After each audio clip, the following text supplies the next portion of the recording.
So this is a guide to Singapore company liquidation, and the agenda that I am handling is why companies stop business, what options are available for companies when they decide to stop the business, what is a strike off preconditions, steps and procedure, winding up options, what happens during winding up, and cases where winding up may be preferred over strike off. So let's start. And the first point is about closure of business. So companies eventually, some companies will stop their business. And there are various reasons why they may stop this business. For example, the company may be inoperative. An entrepreneur might have started the company with a significant motivation, but afterwards he might have continued with his routine job or business that he is doing, and this company may have remained inoperative, or the business plan with which the company was incorporated did not materialize. Or it might be the case that the promoters of the company and the main directors are approaching old age and they don't want to continue with the business. Or there can be legal prosecution on the company. Or there can be dispute between the owners. Or the company may not be profitable. So there are many reasons why a company may decide to stop the business. And then when it decides to stop, the procedure, you need some procedure or some way to officially communicate and close the affairs of the company, and that is what liquidation stands for. So when a company does not have any business, it does not intend to continue, it is going to liquidate in a liquidation stage where all the affairs of the company will be closed, and then officially the status of the company will be marked as closed in the government system. Now, when company decides to go for liquidation, it has following options. At the highest level, it can either go for a strike off or for a winding up. Now, when it relates to winding up, within winding up, there are three options, which are members voluntary winding up, or creditors voluntary winding up, or compulsory winding up. Now, you will see that I have marked these two in yellow color, and these options are available to a company when company is in a solvent position. Solvent position means when the company can pay all its debts and it will not result into a situation where some creditors are remaining unpaid. So if company is in solvent position, these two options are available. Whereas the last two, the options in red, are available when company is in an insolvent position. Insolvent position means where company has more debts than the asset and company cannot pay all its debts. So this is the difference between these options. So moving on to the next slide, then we will first have a look on strike off, because strike off is an independent process. It is cheap, fast and easy process.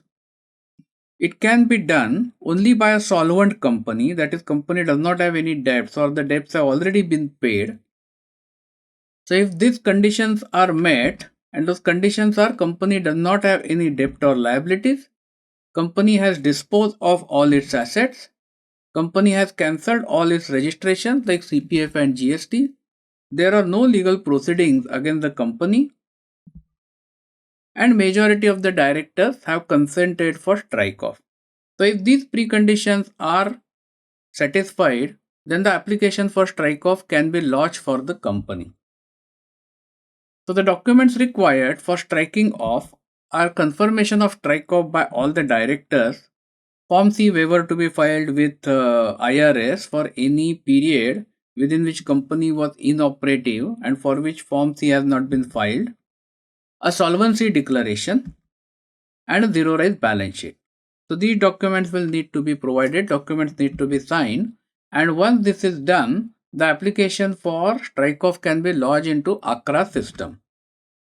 Once the application is filed, ACRA will publish the name of the company in the first official gazette.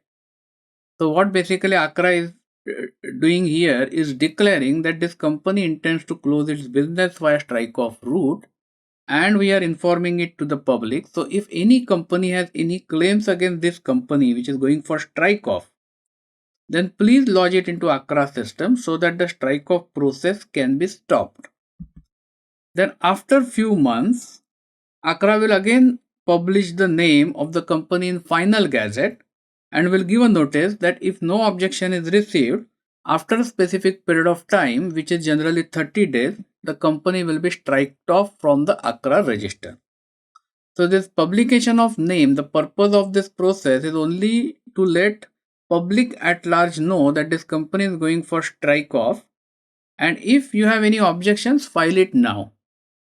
Otherwise, company is going to get strike off and you will not get your dues or any money that you are supposed to receive from the company.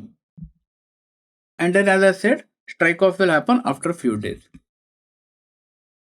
So now coming to the second part, this is about winding up options, and we talk about three types of winding up: members voluntary winding up, creditors voluntary winding up, and compulsory winding up.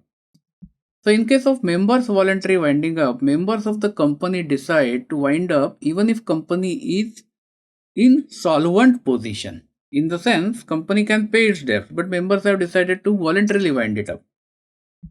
Whereas in case of creditors voluntary winding up, when members decide voluntarily to wind it up, but they are more or less sure that company will not be able to pay its creditors full amount in next 12 months. So it is a kind of a insolvent position, but the action is taken by the member on their own.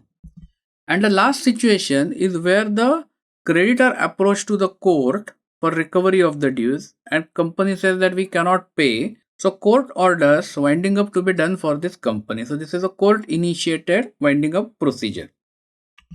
In the first case, company will appoint the liquidator. In the second case also, company appoints the liquidator. Whereas in the third case, court will appoint the liquidator and company in that case has a very limited control over the management of winding up proceeding. So in all winding up proceedings, appointment of a liquidator and liquidation process is of key importance. So what does liquidator do? So liquidators typically tend to be approved liquidators by accounting and corporate regulatory authority. And once company decides to go for winding up or once court orders for winding up, a liquidator will get appointed. Liquidator will dispose of all the assets of the company, will sell off all those assets and recover the money from that sale. Liquidator will collect all the receivables of the company if anything is due to the company. Liquidator will periodically conduct creditors meetings and liquidator will distribute the proceeds from the asset sale and from collection of receivables to the creditors of the company. So in this case, if the creditors amount is high, is more than receivables and assets, then the creditor will not get 100% money back, but they may get something like 80%, 60% depending upon the situation of the company. And finally, liquidator will present the closing summary to company or to the court depending upon who has appointed the liquidator and will close all the proceedings. So this is basically the liquidator's role is. So once company goes into winding up, liquidator becomes the key person to manage all the affairs of the company from the viewpoint of closing. Winding up typically tends to be costly because liquidator fees and expenses needs to be paid. Strike off is significantly cheaper process. So one question here is, are there any scenarios where voluntary winding up is preferred over strike off? So as you have seen, members voluntary winding up and the strike off both can be carried out in case of solvent companies. So why would somebody prefer voluntary winding up over a strike off? So if the company is very large with significant assets or if there are huge creditors debts, then company may not really like to manage it internally and then go for strike off. Instead, they will like to appoint an external liquidator, because when a company with large asset and creditors debt go for strike off, I mean, suppose if this kind of company decides to go for strike off, there can be issues and legal consequences. In the sense, some of the creditors might claim that wrongdoings were done in selling up of asset, or they might claim that they were not treated equally with other creditors, and this can result into the legal consequences. So in these situations, companies may prefer that rather than going for striking off, appoint an external liquidator and close the company via winding up route. So the company management does not get implicated in any of these issues. In general practice, I have seen if the company is even slightly of a larger size, they will go for winding up and not for strike off. So, in summary, strike off and winding up are the two options for closure of the company, and most of the small companies with few shareholders and directors will typically opt for strike off. Thank you for watching this video. This video was brought to you by Epica Consulting Singapore. Subscribe to our channel today to get notified when new videos are posted.